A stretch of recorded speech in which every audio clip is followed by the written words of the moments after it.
આપણે જોવાનું છે પરમિટિવિટી. પરમિટિવિટી એટલે શું એની વ્યાખ્યા જોશું, પછી આપણે શૂન્યાવકાશની પરમિટિવિટી અને સાપેક્ષ પરમિટિવિટી ઉપર જોશું. ચાલો આપણે કુલમ્બનો નિયમ જોયો તો શું જોયું હતું? કુલમ્બનો નિયમ જોયો તો શું હતું કુલમ્બના નિયમમાં?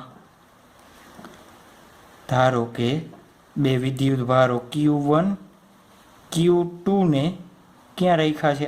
r અંતરે રાખ્યા છે, તો બંને વચ્ચે ઉદ્ભવતું બળ કે Q1 Q2 by r square, આ સૂત્ર ઉપરથી આપણે આપતા હતા. ચાલો હવે આપણે અત્યાર સુધી શું ગણતા? વચ્ચે હવા ગણતા, ત્યારે આપણે એમ કીધું હતું કે F એ માધ્યમ પર પણ આધાર રાખે. કીધું હતું કે નહોતું કીધું? માધ્યમ પર પણ આધાર રાખે છે. આધાર રાખે છે કેવી રીતના? ધારો કે બે વિદ્યુત ભાર છે. ચાલો ધારો કે કોઈ એક વિદ્યુત ભાર છે, એને ક્યાં રાખ્યો છે? કોઈ એક માધ્યમમાં રાખેલો છે. શું રાખેલો છે? અને બીજા વિદ્યુત ભારને r અંતરે એ જ માધ્યમમાં, ધારો કે આ માધ્યમ ગમે કહી દો, એક શૂન્યાવકાશ સિવાયનું કોઈ પણ માધ્યમ કહી દો, એની વચ્ચેનું અંતર r છે. જેટલું આ અંતરે રાખ્યું હતું એટલું જ આ અંતરે રાખી છે.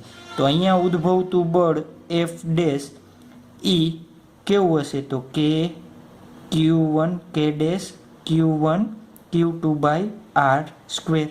K ડેશ એટલે શું થશે? એ માધ્યમ ઉપર આધાર રાખે છે. K ડેશ એટલે શું થશે? એ માધ્યમ ઉપર આધાર રાખે છે. તો એ K બરાબર આપણે એક નવી વસ્તુ દાખલ કરીએ, 4 પાઈ એપ્સાઇલોન 0. ચાલો એપ્સાઇલોન એટલે શું? આને શું વાંચશો? એપ્સિલોન વાંચશો ને? શું વાંચશો? એપ્સિલોન. એપ્સિલોન એટલે શું થશે? માધ્યમની પરમિટિવિટી થશે. શું થશે? માધ્યમની પરમિટિવિટી. એની કિંમત જોતી હોય તો શું લખી શકું? 1/4 પાઈ કે થાય, 1/4 પાઈ કે. ચાલો એકમ શું થશે એનો? એકમ લખાવડાવો તો મને. એકમ શું થશે? કુલમ્બ સ્ક્વેર પર ન્યૂટન મીટર સ્ક્વેર. ચાલો એનું પારિમાણિક સૂત્ર શું થશે? યાદ રાખજો, પારિમાણિક ખાસ પૂછાય છે. m1 m-1 l-3 t⁴ a⁴ પારિમાણિક સૂત્ર શું છે? m-1 l-3 t⁴ a square. ચાલો તો આ માધ્યમની પરમિટિવિટી એટલે શું એ સમજવું હોય તો આપણે માધ્યમની પરમિટિવિટી એટલે શું? તો જુઓ તો માધ્યમે કંઈક પોતાનો અવરોધ કર્યો. અહીંયા હવામાં રાખ્યા હતા ત્યારે ઉદ્ભવતું બળ આટલું હતું, માધ્યમમાં રાખ્યા તો બળ કંઈક ઓછું થઈ ગયું. કેટલું ઓછું થાય એ આપણે જોશું, બરોબર છે?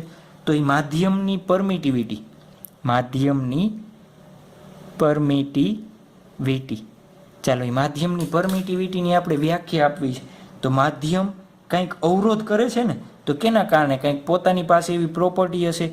તો આપણે કહી દઈએ માધ્યમ પોતાના ક્ષેત્રના કારણે. ક્ષેત્ર એટલે આપણે હમણાં આગળનો ટોપિક જોશું એટલે ખ્યાલ આવી જશે. ક્ષેત્રના કારણે બે વિદ્યુત ભારો વચ્ચે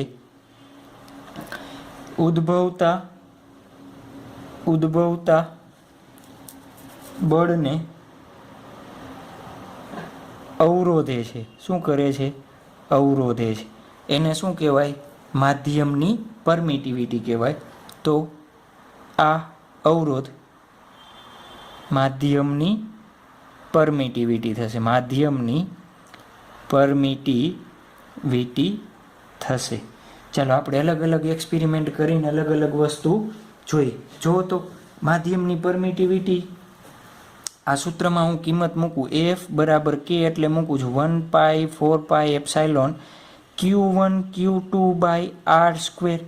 ચાલો જેમ જેમ હું અહીંયા 0 વાળી માધ્યમની પરમિટિવિટી અહીંયા 1 કરું તો જુઓ તો શું થશે? અહીંયા 1 કર્યો, અહીંયા 0 હતો તો 0 માટે તો કાંઈ કરવાની આવે ને. અહીંયા ધારો કે 1 લઉં, અહીંયા 2 લઉં તો જુઓ તો અહીંયા 2 થશે તો આનો જવાબ કેવો આવશે? અડધો થઈ જશે. તો F ચલન પામે છે 1/એપ્સાઇલોન લખી દઉં. આનો મતલબ શું થશે? કે જેમ એપ્સાઇલોનની કિંમત વધે તેમ બે વિદ્યુત ભારો વચ્ચેનું બળ શું થતું જશે? ઘટતું જાય. શું થાય? આનો મતલબ શું થાય? જેમ એપ્સાઇલોનની કિંમત, એપ્સાઇલોન એટલે માધ્યમની પરમિટિવિટી. જેમ માધ્યમની પરમિટિવિટી વધતી જાય એમ એમાં બે વિદ્યુતભારો મૂક્યા હોય, બે વિદ્યુતભારો વચ્ચેનું બળ શું થતું જશે? ઘટતું જશે. ચાલો અલગ અલગ એક્સપેરિમેન્ટથી આપણે જોયું તો સૌથી ઓછી પરમિટિવિટી કેની મળે છે? શૂન્યાવકાશની મળે છે. પ્રેક્ટિકલ કરેલા છો મેં, મારી કે તમારી કાંઈ વાતું છે નહીં. શું કહી દઉં? શૂન્યાવકાશની પરમિટિવિટી, શૂન્યાવકાશની પરમિટિવિટી સૌથી ઓછી હોય છે. ચાલો પરમિટિવિટી સૌથી ઓછી તો બે વિદ્યુત ભારો વચ્ચે ઉદ્ભવતું બળ કેવું થાય? વિદ્યુત ભારો વચ્ચે ઉદ્ભવતું બળ કેવું હશે? મહત્તમ થશે. કેવું થશે? મહત્તમ થશે. ખ્યાલ આવ્યો? ચાલો તો કે બરાબર હું શું લખું? શૂન્યાવકાશની પરમિટિવિટી છે એને આપણે એપ્સાઇલોન 0 વડે દર્શાવશું. તો કે બરાબર 1/4 એપ્સાઇલોન 0. ચાલો એપ્સાઇલોન 0 એટલે શું થાય? 1/4 કે. ચાલો કેની કિંમત આપણી પાસે છે શું છે? 1/4 ક્રોસ 9 ક્રોસ 10⁻⁹. તો એપ્સાઇલોન 0ની કિંમત આપણને મળશે 885 ક્રોસ 10⁻⁻12 કુલમ સ્ક્વેર પર ન્યૂટન મીટર સ્ક્વેર. ચાલો આપણે તમને એમ થશે કે અહીંયા એપ્સાઇલોન બરાબર 1/4 કે લીધો તો અહીંયા કેમ કિંમત મૂકી નહીં? કેમ નથી મૂકી હમણાં આપણે જોઈએ. કેમ? સાપેક્ષ પરમિટિવિટી આપણે અહીંયા ધ્યાનમાં લેવી પડે એટલા માટે મૂકેલી નથી. શું ધ્યાનમાં લેવું પડે? સાપેક્ષ પરમિટિવિટી. આ વસ્તુ બધી એમસીક્યુ માટે આઈએમપી છો. ચાલો આ સૌથી ઓછી કેની? એપ્સાઇલોન 0 ત્યારે બળ કેવું થાય? મહત્તમ થાય. અંડરલાઇન કરીને તમે રાખજો. પ્લસ ગમે ત્યારે એમસીક્યુમાં તમને ક્યાંય આ કિંમત આપેલી હશે નહીં તો તમારે યાદ રાખી લેવાની છે. એપ્સાઇલોન 0 એટલે શું થશે? 8.85 ક્રોસ 10⁻12. ચાલો ત્યારબાદ આપણે બહુ ખૂબ જ સરસ એક ટોપિક જોવાનો છે, સાપેક્ષ પરમિટિવિટી અથવા એને ER રિલેટિવ પરમિટિવિટી અથવા એને આપણે કહેશું ડાઈ ઇલેક્ટ્રિક અચળાંક. ખાસ યાદ રાખવાનું છે બંને નામ, કેમ કે બંને નામ પૂછાય છે. એને આપણે શું કહેશું? કેપિટલ કે કહેશું. એને આપણે શું કહેશું? કેપિટલ કે. ચાલો સાપેક્ષ પરમિટિવિટી કોને કહેવાય? એક વસ્તુ યાદ કરો તો આપણે સાપેક્ષ ઘનતા સ્ટાન્ડર્ડ 11માં ભણ્યા હતા. શું ભણ્યા હતા? સાપેક્ષ ઘનતા. શું કહેતા? સાપેક્ષ ઘનતા એટલે કોઈ પણ પ્રવાહી આપેલ હોય, પ્રવાહીની ઘનતા છેદમાં પાણીની ઘનતા, આવું કહેતા ને આપણે. તો સાપેક્ષ પરમિટિવિટી એટલે મારે એ જ વસ્તુ કરવી છે. આપેલ પ્રવાહી કે જે પણ આપણે શું જે પણ પ્રવાહીની સાપેક્ષ ઘનતા શોધતા હોય, પ્રવાહીની ઘનતા મૂકીએ છીએ ને, તો મારે સાપેક્ષ પરમિટિવિટી શોધવી હોય કોઈ પણની માધ્યમની, તો મારે શું કરવું પડે? એ માધ્યમનો શું મૂકવો પડે? એ માધ્યમની પરમિટિવિટી મૂકવી પડે છેદમાં પાણી કેવી ઘનતા લેતા? સ્ટાન્ડર્ડ. તો અહીંયા સ્ટાન્ડર્ડ ઘનતા કઈ છે આપણા માટે? શૂન્યાવકાશની પરમિટિવિટી. તો શું લખવું વ્યાખ્યા? આપેલ માધ્યમની પરમિટિવિટી અને આપેલ માધ્યમની પરમિટિવિટી EM કહેશું આપણે, મીડિયમ. આપેલ માધ્યમની પરમિટિવિટી EM અને શૂન્યાવકાશની પરમિટિવિટીના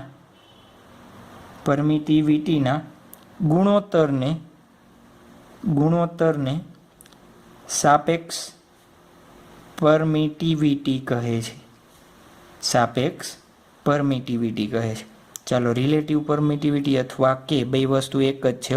આપેલ માધ્યમની પરમિટિવિટી છેદમાં એપ્સાઇલોન 0.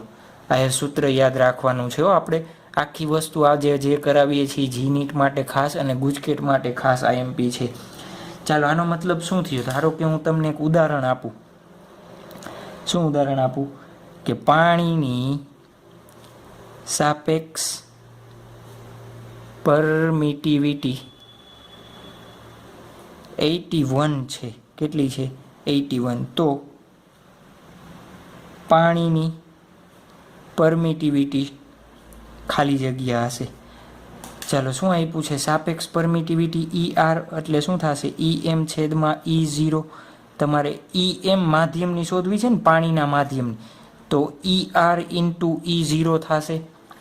ચાલો તો EM બરાબર શું લખી દઉં? EM બરાબર શું લખી દઉં જોવો તો. ERની કિંમત કેટલી છે? ER આપણને આપ્યો છે 81 ક્રોસ E0ની કિંમત મેં તમને કીધી હતી. શું કરવાની છે? યાદ રાખવાની છે. કઈ? 8.85 ક્રોસ 10⁻12 -12. તો પાણીની પરમિટિવિટી, અથવા તમે આ રીતના લખી શકો. ઓપ્શન આ રીતના હોય તો આ રીતના, આન્સર માંગ્યો હોય તો આનો ગુણાકાર કરીને આન્સર કરી દેવાનો. આવડી જશે કે નહીં આવડે? આવડી જશે ને? ચાલો સરસ. હવે આપણે બળ માટે જોવું હોય તો કેના માટે સૂત્ર જોવું છે? એ બળ માટે જોવું છે. ચાલો આપણે કેના માટે જોવાનું છે કીધું? બળ માટે જોવું છે ને. તો ધારો કે કોઈ EM પરમિટિવિટી ધરાવતા માધ્યમમાં બે વિદ્યુતભાર રહેલ છે. તો ઉદ્ભવતું કુલમ બળ, એ કુલમ બળ પછી આકર્ષી હશે કે અપાકર્ષી, આપણને વિદ્યુતભારના મૂલ્ય ઉપરથી ખ્યાલ આવી જશે. ચાલો વિદ્યુતભાર કેના માટે? કોઈ આપેલું માધ્યમ છે એના માટે. તો શું થશે? 1/4π EM લખી દઉં. Q1 Q2/r². ક્યાંથી લખ્યું આપણે? તો આપણે Fનું સૂત્ર જોયું હતું. F બરાબર K Q1 Q2/r². અને K બરાબર આપણે શું જોયું? 1/4πε. એપ્સાઇલોન એટલે જે તે માધ્યમની પરમિટિવિટી. તો આ સૂત્ર થઈ ગયું. ચાલો આને નંબર 1 આપી દઉં. પછી શું કરું? શૂન્ય વકાશની સાપેક્ષે આપણે સરખાવવું છે. શૂન્ય વકાશમાં આ જ બે વિદ્યુતભારો અને આ જ અંતરે, સમાન અંતરે બે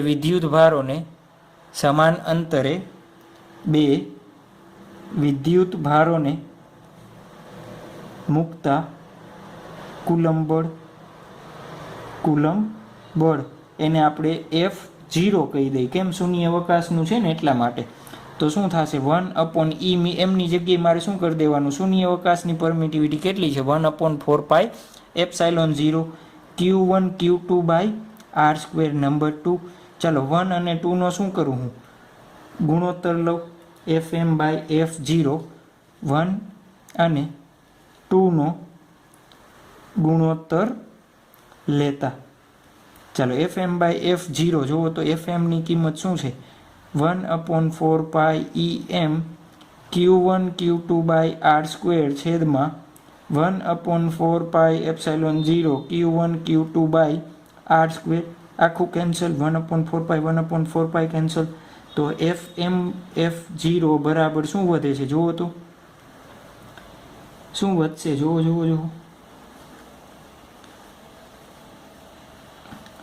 શું વધે છે? E0 ના છેદમાં EM વધે છે ને. E0 કેમ? તો જુઓ તો અહીંયા શું લખી શકું? 1/EM અને 1/E0 થશે. આનો ગુણાકાર અને આ બેનો ગુણાકાર. તો E0 ક્યાં વહી જશે?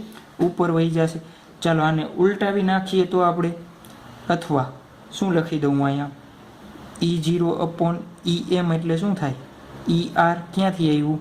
આગળ જોયું એમ ER બરાબર શું થાય? માધ્યમની પરમિટિવિટી છેદમાં શૂન્ય અવકાશની પરમિટિવિટી. ચાલો આપણે FMની કિંમત જોઈ છે. તો FM બરાબર શું થશે? F0/ER અથવા ઘણી બુકમાં F0/K. બે સિમ્બોલ કેવા છે? એક ને એક વસ્તુ છે. એમાં કાંઈ નવું છે નહીં. ચાલો તો આવડી જશે. આ સૂત્ર ખાસ યાદ રાખવાના છે. આ થઈ ગઈ આજની વાર્તા. આપણે આ લાસ્ટ લેક્ચરમાં શું જોયું હતું? કુલમના નિયમના MCQ જોયા હતા. તો આ છે પાછા થોડા ઘણા નવા કુલમના નિયમના અને માધ્યમની પરમિટિવિટીના MCQ આપણે કન્ટિન્યુ કરવાના છીએ. MCQ નંબર 1 શું આપેલું છે આપણને? બે વિદ્યુતભારોને અમુક અંતર R પર શૂન્ય અવકાશમાં મૂકતા ઉદ્ભવતું બળ. ચાલો ધારો કે આ બે વિદ્યુતભાર છે Q1 Q2 અને R અંતરે કેમાં મૂકેલા છે? શૂન્ય અવકાશમાં. ચાલો શૂન્યાવકાશમાં આપણે મૂકીએ ત્યારે એના માટે બળ આપણે શું કહેતા F0 કહેતા. તો હું F0 બરાબર શું કહી દઉં, આપણને F કિંમત આપેલી છે. જો આ બે જ વિદ્યુતભારોને સમાન અંતરે કોઈ પ્રવાહીમાં પાછું શું કરીએ છીએ આપણે, કોઈ એક પ્રવાહીમાં Q1 Q2 R અંતરે જ શું કરીએ છીએ પ્રવાહીમાં. ચાલો પ્રવાહીમાં મૂકવામાં આવે ત્યારે માધ્યમમાં મૂકીએ છીએ આપણે માધ્યમ FM. તો FM બરાબર શું થાય છે, તો એને ઉદ્ભવતું કુલમ બળ કેટલું મળે છે આપણને, F/4 મળે છે. તો આપણે શું શોધવાનું છે, સાપેક્ષ પરમિટિવિટી શોધવાની છે. ચાલો આપણે સૂત્ર જોયું હતું, શું જોયું હતું, સાપેક્ષ પરમિટિવિટી વાળું આ સૂત્ર છે ને. શું થાય, FM બરાબર F0/ε r. આપણે એપ્સાઇલોન r ની કિંમત જોઈ છે, તો એપ્સાઇલોન r બરાબર સામે જવા દઉં તો F0 ના છેદમાં FM થશે, થાય ને. ચાલો F0 ની કિંમત મૂકો, F/4 મૂકો તો F કેન્સલ, ક્યાં આવી જશે 4. તો આપણા માટે આન્સર શું આવશે, નંબર 4 આવશે. આપણામાં આન્સર શું આવશે, 4. ચાલો ત્યારબાદ MCQ નંબર 2. બે વિદ્યુતભારોને D અંતરે શૂન્યાવકાશમાં મૂકતા. બે વિદ્યુતભારો Q1 Q2 ક્યાં મૂકેલા છે, D અંતરે શૂન્યાવકાશમાં. ચાલો શૂન્યાવકાશમાં મૂકીએ ત્યારે F0, ત્યારે બળ કેટલું છે, F જેટલું. બે વિદ્યુતભારોને D/2 અંતરે ઓઇલમાં ડુબાડતા. કેમાં મૂકીએ છીએ આપણે, ઓઇલમાં મૂકીએ છીએ. કેમાં મૂક્યું આપણે, ઓઇલ. કેટલા અંતરે, Q1 Q2 અંતર કેટલું કરી નાખ્યું, D/2 જેટલું. તો ઉદ્ભવતું કુલમ બળ આપણે FM બરાબર F/2 કહીએ છીએ ને. તો ડાઇલેક્ટ્રિક અચળાંક K અથવા એપ્સાઇલોન r બંને વસ્તુ એકને એક છે, એ શોધવાનું છે. ચાલો F0 નું સૂત્ર લખાવડાવો તો મને પહેલાં. આપણે F0 બરાબર F લેવાનું છે ને, એના બરાબર શું થશે, 1/4πε0 Q1/Q2. અહીંયા અંતર કેટલું છે, D, તો D નો સ્ક્વેર, નંબર 1. ચાલો FM બરાબર શું થશે, F/2 છે આપેલું છે ને રકમમાં. તો 1/4πε માધ્યમનું શું કહેવું પડે, આપણે માધ્યમનું કહેવું પડે ને, તો એ માધ્યમનું. ચાલો પછી શું થશે, લખાવતા જાઉં સૂત્ર. Q1 Q2 બાય શું લખવાનું છે, બે વચ્ચેનું અંતર કેટલું છે આ કેસ માટે, D/2 એનો સ્ક્વેર. ચાલો અહીંયા શું આવશે, 1/4πε D/2, 4 વહી જશે, ક્યાં ઉપર વહી જશે, Q1 Q2 બાય D નો સ્ક્વેર.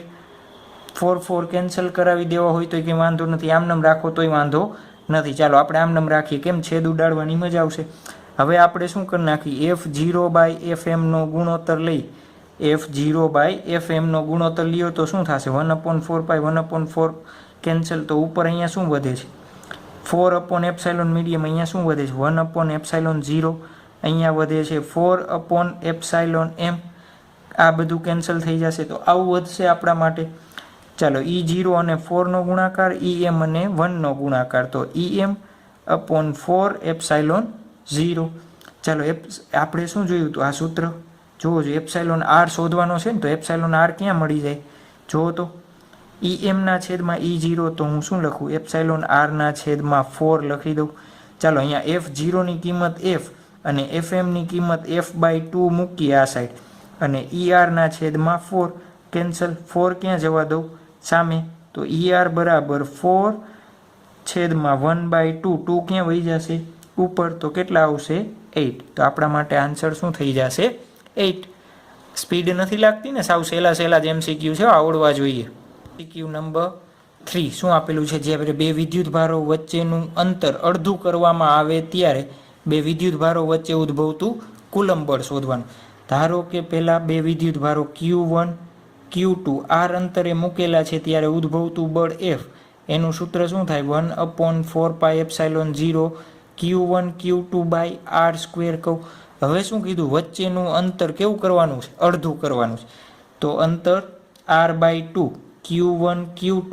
તો સૂત્ર આપણે F' કહી દઉં, તો F' બરાબર શું થશે, 1/4πε0. અત્યારે માધ્યમનો કાંઈ ચર્ચા કરેલી નથી, તો આપણે શું ધારી લીધું, શૂન્યાવકાશમાં મૂકેલ છે એટલે ધારો કે પાણીમાં મૂક્યા હોય તો બે પાણીમાં મૂકશો, બે હવામાં હોય તો હવામાં, શૂન્યાવકાશમાં હોય તો શૂન્યાવકાશમાં. આરની કિંમત કેટલી થઈ જશે? r/2 એનો સ્ક્વેર.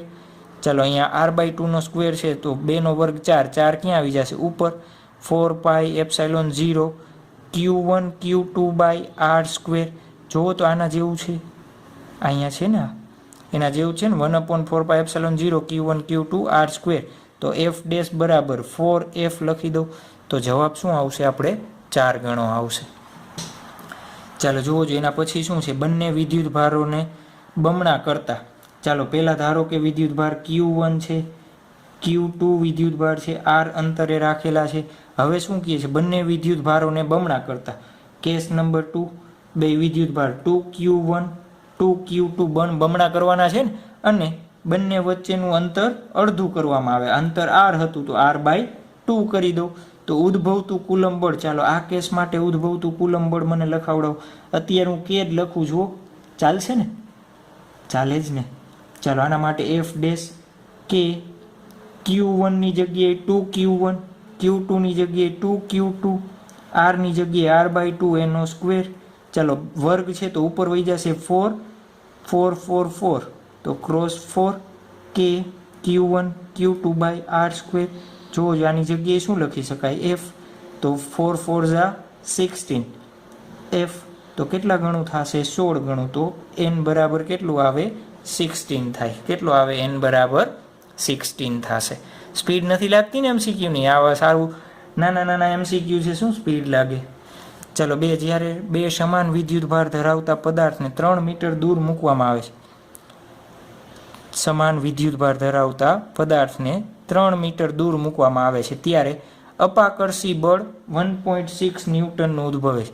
સમાન વિદ્યુત ભાર છે અને અપાકર્ષી કીધું છે ને, અપાકર્ષી કીધું છે એટલે બે પ્લસ અથવા બે માઇનસ હશે, જે લ્યો એ. તો બંને વિદ્યુત ભારનું મૂલ્ય આપણે શું શોધવાનો છે? Q. આપણને આપેલો છે F કેટલો છે? 1.6 ન્યૂટન. ચાલો F બરાબર શું થશે? કે q1 q2/r સ્ક્વેર.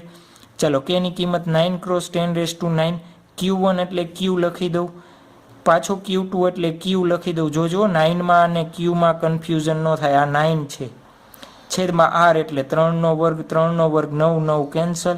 f આપણને આપ્યો છે 1.6 10⁹ ક્રોસ q નો સ્ક્વેર. આવું જ છે ને. ચાલો q સ્ક્વેર બરાબર અહીંયા સામે જશે તો 1.6 × 10⁻19 કુલમ સ્ક્વેર મળશે. આપણે q ની કિંમત જોઈ છે તો q આનું સાદુરૂપ આપશો એટલે આપણને મળશે 4 × 10⁻5 કુલમ. કેવી રીતના આવે છે તો શું કરશો? એક અહીંયા આપી દઉં તો શું એક હજી શું કરું? 10⁻1 અને 10⁻+1 વડે ગુણાકાર ભાગાકાર કરું તો એક -20 થઈ જશે, તો અહીંયા 16 થઈ જશે. તો 16નું વર્ગમૂળ 4 અને અહીંયા 20 છે તો 20 ને વર્ગ કરવો છે તો ભાગ્યા કેટલા આવશે? 10. કેટલા છે અહીંયા? 9 છે. 9 છે ને તો અહીંયા 0 9 આવશે ને એટલે 10 થઈ જશે ને. 0 9 એટલે 10. તો જવાબ કેટલો આવશે? 4 × 10⁵. પણ આવો તો ક્યાંય જવાબ નથી. તો આપણે માઇક્રો કુલમમાં ફેરવવા છે તો 40 × 10⁻6. આને શું લખી શકાય? Micro coulomb. તો આપણા માટે ઓપ્શન નંબર એ 40 માઇક્રો કુલમ. ચાલો પછી શું આપ્યો છે? 1 માઇક્રો કુલમ અને 5 માઇક્રો કુલમ ધરાવતા વિદ્યુત ભારો છે. સ્પીડ નથી લાગતી ને? આવડા MCQમાં સ્પીડ ન લાગવી જોઈએ. સાવ સહેલા જ MCQ કરાવું છું, અઘરા MCQ કરાવ્યા નથી. વિદ્યુત ભારો છે તો એકબીજા વડે ઉદ્ભવતા બળનો ગુણોત્તર શું કહે છે? ધારો કે મેં અહીંયા 1 માઇક્રો કુલમનો વિદ્યુત ભાર મૂક્યો, અહીંયા 5 માઇક્રો કુલમનો વિદ્યુત ભાર મૂક્યો. થશે શું? ચાલો 1 માઇક્રો કુલમ દ્વારા અહીંયા ઉદ્ભવતું બળ, આને 1 આપું, આને 2 નામ આપું, તો શું લખશું આપણે? 2 પર 1 દ્વારા ઉદ્ભવતું બળ. એ જ રીતના 2 વડે આ બાજુ બે સરખા છે ને, પ્લસ છે તો પ્લસ પ્લસ અપાકર્ષણ કરશે ને, તો અહીંયા 1 પર 2 દ્વારા બળ આ બાજુ મળશે. ચાલો બે કિંમત આપણે શોધી લઈ. F21 લખાવતા જાઓ કે q1 એટલે આને કહી દઉં 1 micro coulomb, q2 5 micro coulomb, શું કહી દઉં? 5 માઇક્રો કુલમ, છેદમાં બે વચ્ચેનું અંતર r સ્ક્વેર નંબર 1. ચાલો F12 મને લખાવડાવો કે આના દ્વારા લાગે છે તો 5, કેના ઉપર લાગે છે 1 ઉપર, છેદમાં બેયનું અંતર સરખું 2, આપણે બેયનો શું જોઈએ છે ગુણોત્તર, તો ગુણોત્તર શું થશે જુઓ તો બધું કેન્સલ આઉટ, તો 1:1, તો આપણા માટે ઓપ્શન નંબર બી. સાવ કેવા એમસીક્યુ છે, નાના ને સેલા એમસીક્યુ છે ને, આવડી જશે આવા એમસીક્યુ, આવડી જશે ને. ચાલો સરસ, તો હજી જોવાના છો, ભલે આવડી જાય. ચાલો ત્યાર પછી આપણને શું આપ્યું છે જુઓ તો શૂન્યાવકાશની પરમિટિવિટી આપણને આપેલી છે. શૂન્યાવકાશની પરમિટિવિટી શું થાય 8.86 × 10⁻12 કુલમ પર ન્યૂટન મીટર સ્ક્વેર.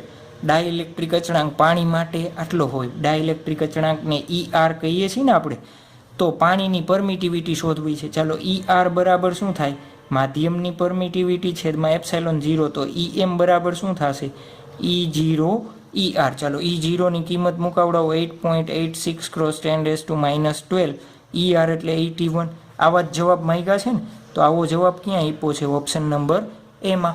સાદુરૂપ આપીને જવાબ આપ્યો હોય તો તમારે આનું સાદુરૂપ આપી દેવાનું. સાદુરૂપ આપીને જવાબ આપ્યો હોય તો એનું શું કરી દેવાનું, સાદુરૂપ આપી દેવાનું. ચાલો ત્યારબાદ શું છે સાપેક્ષ પરમિટિવિટીનું પારિમાણિક સૂત્ર. સાપેક્ષ પરમિટિવિટી ER બરાબર શું થાય EM ના છેદમાં E0. EMનો એકમ શું થશે કુલમ પર ન્યૂટન મીટર સ્ક્વેર. ε0નો એકમ શું થશે કુલમ પર ન્યૂટન મીટર સ્ક્વેર. બધું કેન્સલ આઉટ, તો કેવું છે એકમ રહિત રાશિ છે. કેવી રાશિ છે એકમ રહિત, તો આમાં એવો એક ઓપ્શન નથી, તો આપણા માટે આન્સર શું થઈ જશે આન્સર નંબર ડી. ખ્યાલ આવે છે. ચાલો MCQ નંબર 9. ડી અંતરે હવામાં રહેલા બે વિદ્યુતભારો વચ્ચે ઉદ્ભવતું કુલમ બળ F છે. ડાયઇલેક્ટ્રિક અચળાંક K ધરાવતા માધ્યમ વિદ્યુતભારની વચ્ચે મૂકવામાં આવે તો કુલમ બળ કેટલું થાય F ના છેદમાં Kના ભાગનું. આપણે થિયરી જોઈ ત્યારે આ વસ્તુ સાબિત કરી હતી, તો ત્યારે જોઈ લેજો, એનું સોલ્યુશન એમાંથી તમને મળી જશે ને, કે કરાવવો પડશે જોઈ લેજો. પછી એમ લાગે કે નથી આવડતો તો મને કહેજો, અને ન આવડે એને 5 વાર આપીશ પછી પૂછવા આવજો. ચાલો 1 mm અંતરે હવામાં રહેલ બે બિંદુવત વિદ્યુત ભારો વચ્ચે 1 mm ઉદ્ભવતું F બળ 18 ન્યૂટન છે. કેટલું છે 18 ન્યૂટન. ક્યાં મૂક્યું છે હવામાં મૂક્યું છે. હવામાં મૂકો એટલે શૂન્ય અવકાશમાં જ મૂક્યું એવું માનવાનું, એટલે ε0 આને F0 કહી દઉં. ચાલો F0 બરાબર શું થાય કે Q1 Q2 બાય R². આવું લખું, R એટલે શું લખી દઉં 1 mm લખી દઈશ. શું લખી દઈશું 1 mm. ચાલો આને રાખો, કાંઈ જરૂર નથી. હવે 1 mm જાડાઈ અને 6 ડાયઇલેક્ટ્રિક અચળાંક ધરાવતો શું કર્યું છે એક પદાર્થ અહીંયા વચ્ચે મૂક્યો છે. 1 mm જાડાઈ એટલે આ રીતના ટચ ટુ ટચ થશે ને, બે વિદ્યુત ભારને ટચ ટુ ટચ 1 mm જાડાઈનો. ચાલો અહીંયાનો અચળાંક K છે, તો એને આપણે શું કહીએ છીએ માધ્યમ FM કહીએ છીએ. તો FMમાં ઉદ્ભવતું કુલમ બળ આપણને Kની કિંમત આપી છે, કેટલી આપી છે 6. તો આપણે સૂત્ર જોયું છે, કયું સૂત્ર F0/FM બરાબર K. F0/FM બરાબર K. ચાલો F0 આપણને આપ્યો 18, FM આપણે શોધવાનો છે, Kની કિંમત આપણને આપી છે 6, તો FM બરાબર થશે 3 ન્યૂટન. કેટલું થશે 3 ન્યૂટન. તો આ થઈ ગયો આપણા માટે આન્સર 3 ન્યૂટન. આવડી જશે ને. ચાલો ત્યારબાદ એક નોટ MCQ માટે બનાવી લ્યો તો પૂછાય તોની વાત છે, જનરલી આ પૂછાશે નહીં, અને આની સાબિતી આપણે ચેપ્ટર નંબર 2માં જોશું. Q1 સાથે સાથે લખતા જાજો. Q1 અને Q2 વિદ્યુત ભારો R અંતરે રહેલ હોય અને તેમની વચ્ચે K ડાયઇલેક્ટ્રિક અચળાંક ધરાવતો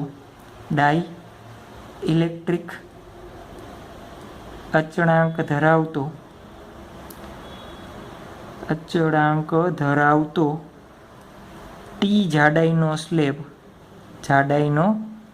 સ્લેબ દાખલ કરવામાં આવે, હોસ્પિટલમાં દાખલ કરવામાં આવે, કોરોના થાય તો આવે, તો તેમની વચ્ચે ઉદ્ભવતું બળ અથવા કુલમ બળ F બરાબર K Q1 Q2 નીચે જે મેં સૂત્ર આપ્યું છે એના દ્વારા તમારે શોધી શકાય. T√K એનો સ્ક્વેર દેખાય છે. બસ આ એક નોટ બનાવી દેજો. ઇન કેસ ક્યાંય MCQ પૂછાય તો તમે એમ કહેશો સર આમાં તમે લાગુ ન પાડી શકો. આમાં લાગુ પાડી શકે ક્યારે? જ્યારે પાર્શિયલી હોય.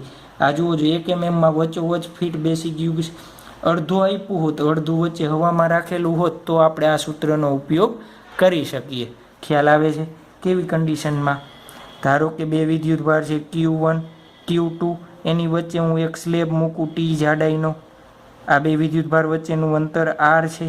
આ કેસ હોય ત્યારે આ સૂત્ર લાગુ પડશે. ખ્યાલ આવે છે? તો હજી એક MCQ આપણે જોવાનો છે, પણ અત્યારે આપણે અહીંયા સુધી લઈએ. પછી ચાલો એના પછીનો MCQ આપણે જોઈએ.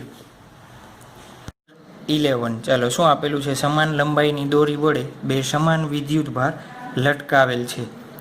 શું કહે છે? ધારો કે આપણે એક MCQ આના આગળના લેક્ચરમાં જોયો હતો ને, સમાન લંબાઈની દોરી વડે બે વિદ્યુતભાર, એ લંબાઈની ધારો કે દોરી છે એના વડે શું લટકાવ્યા છે? વિદ્યુતભાર લગાવ્યા છે. અને બંને દોરી એકબીજાથી 60 ડિગ્રીના ખૂણે છે. આ ખૂણાનું માપ આપણને કેટલું આપ્યું છે? 60 ડિગ્રી. જ્યારે 0.5 ગ્રામ પર cc ઘનતા ધરાવતા પ્રવાહીમાં લટકાવવામાં આવે. આ પહેલાં કેમાં રાખેલી છે? હવામાં રાખેલ છે. ચાલો પછી કેમાં રાખવાનું કહે છે? પછી શું કહે છે? 0.5 ગ્રામ પર cc ઘનતા ધરાવતા શું કહે છે? ધારો કે એક પ્રવાહી છે. આ એ પ્રવાહીની ઘનતા આપણને આપી છે 0.5 ગ્રામ પર cc. પ્રવાહીની ઘનતા, રો એટલે શું લીધું છે આપણે? પ્રવાહીની ઘનતા. ચાલો પ્રવાહીમાં શું કરીએ છીએ આપણે? ત્યારે બંને દોરી વચ્ચેનો ખૂણો પાછો કેવો રહે છે? સમાન જ રહે છે. બંને દોરી વચ્ચેનો ખૂણો પાછો કેટલો રહે છે? સમાન 60 ડિગ્રી રહે છે.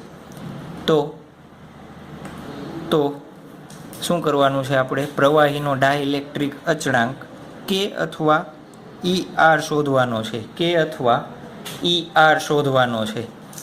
ચાલો તો પહેલા કેસ માટે આપણે એક MCQ લાસ્ટ લેક્ચરમાં જોયો તો એમ ધારો કે અહીંયાથી હું વચ્ચેથી એક ભાગ પાડું તો આ ખૂણો કેટલાનો બનશે? 30 ડિગ્રીનો. ચાલો આનું આપણે ધારો કે બે વિદ્યુતભાર સમાન વિદ્યુતભાર કીધા છે ને, Q પ્લસ Q ધારો, અહીંયા પ્લસ Q ધારો, તો આ બંનેમાં શું થશે? અપાકર્ષણ. તો અપાકર્ષણ બળ કઈ દિશામાં હશે? આ દિશામાં. એને નામ આપીએ આપણે FO. FO કેમ આપ્યું છે? શૂન્યાવકાશમાં રાખેલું છે એટલા માટે શું નામ આપ્યું? FO. ચાલો દોરીમાં તણાવ બળ આ દિશામાં હશે. તણાવના કારણે આ દિશાનો એક ઘટક હશે. આ ખૂણો કેટલાનો થશે? 30. તો આ કમ્પોનન્ટ કેટલાનો થશે? T cos theta. થીટા એટલે કેટલો? 30 ડિગ્રી. કેમ 30 લીધા છે? આપણે આટલો જ ખૂણો જોઈએ છે ને એટલા માટે. ચાલો આ દિશામાં આનો કમ્પોનન્ટ કેટલો હશે? તો T sin 30. અને નીચે શું હોય? પોતાના વજનના કારણે mg. જોવો જોઈએ શું આપ્યું છે? વિદ્યુતભારનો પદાર્થ હોય એની ઘનતા તમને આપ્યો છે. વિદ્યુતભાર પદાર્થની ઘનતા એને શું નામ આપીએ આપણે? સિગ્મા નામ આપીએ. કેટલી આપી છે? 1.5 ગ્રામ પર cc. ચાલો વિદ્યુતભાર પદાર્થની ઘનતા આપી છે. આપણે એમની કિંમત જોઈને મારે એમ શોધવું હોય તો ઘનતા બરાબર શું થાય? દળના છેદમાં કદ થાય. આ કદ કેનું લેવાનું? આ વિદ્યુતભારિત પદાર્થ છે એનું શું લેવાનું? કદ લેવાનું થાય ને આપણે. ચાલો તો m બરાબર શું થશે? રો ઇન્ટુ વી. વી કેનો છે? કદનો છે. યાદ રાખજો વી કેનો છે? કદનો છે. ચાલો આકૃતિ ઉપરથી બેલેન્સ મને લખાવતા જાઓ. T cos 30 બરાબર શું થશે? mg. m એટલે શું લખી દઉં? Sigma v into g. T sin 30 બરાબર શું થશે? T sin 30 બરાબર શું થશે? FO થશે. T sin 30 બરાબર શું થશે? FO. આપણે ડાઇલેક્ટ્રિક અચળાંક શોધવો છે ને, K અથવા ER. કેવી રીતના શોધશું આપણે? તો જુઓ તો આપણે એક સૂત્ર બનાવ્યું હતું F0 છેદમાં FM બરાબર K અથવા ER આપણે કીધો હતો. તો આ બેનો ગુણોત્તર શોધી લઈ તો એ આપણને મળી જશે. તો આ FO ને એમનેમ જ રાખીએ છીએ, કિંમત આપણે કાંઈ મૂકતા નથી. ચાલો આ બેનું આને 2 આપો અને 1 આપો તો સમીકરણ 2 અને 1નો ગુણોત્તર લેતા, 1 અને 2નો ગુણોત્તર લેતા શું થશે? તો આ ટી ટી કેન્સલ, સાઇનના છેદમાં કોસ, તો tan 30 બરાબર FO ના છેદમાં સિગ્મા વી જી થઈ જશે, શું થઈ જશે, સિગ્મા વી જી. ખ્યાલ આવે છે? ચાલો નંબર આને આપીએ આપણે 3 નંબર આપીએ. શું આપીએ? નંબર 3. ચાલો પાછી આ આકૃતિ ઉપર આવી જાઓ. અહીંયા વિદ્યુતભાર પ્લસ છે તો અહીંયા પ્લસ છે, પાછો ખૂણો સરખો છે તો આ 30નો થશે ને. ચાલો હજી એક લોજિક આમાં વિચારવું પડશે. કયું લોજિક? આપણે પ્રવાહીના ચેપ્ટરમાં સ્ટાન્ડર્ડ 11માં ભણ્યા હતા, આર્કિમિડીઝનો પ્રિન્સિપલ, સોનાને મુગટની વાર્તા કરી હતી ને. ચાલો આ બંને વચ્ચે અપાકર્ષણ, પ્રવાહીનું માધ્યમ છે તો એફ એમ કહી દઉં. અહીંયા ટી હોય તો ટી આ દિશામાં થશે, આ 30નો ખૂણો થાય તો અહીંયા હું શું કહી દઉં, ટી ડેશ નામ આપી દઈએ આપણે. તણાવ કંઈક અલગ હશે, ટી ડેશ નામ આપી દઉં, ટી ડેશ કોસ 30. તો આ શું થશે, T dash sine 30. T dash લખેલો છે અને એમ જી કઈ દિશામાં હશે, નીચેની દિશામાં હશે. ચાલો બીજું શું કીધું હતું આપણે, ઉત્પ્લાવક બળ પાણીમાં નાખો એટલે શું થાય કહેતા હતા ને આપણે, ઉત્પ્લાવક બળ ઉદ્ભવે કઈ દિશામાં, ઉપરની દિશામાં જ હોય ને. ઉત્પ્લાવક બળ હંમેશા કઈ દિશામાં હોય, ઉપરની દિશામાં. તો યુ એટલે આપણે શું કહી દઈએ, ઉત્પ્લાવક બળ. યુ એટલે શું છે આપણા માટે, ઉત્પ્લાવક બળ. ચાલો તો શું થશે, આપણે યુની કિંમત શોધવી છે. યુની કિંમત કેવી રીતના મળશે કયો તો.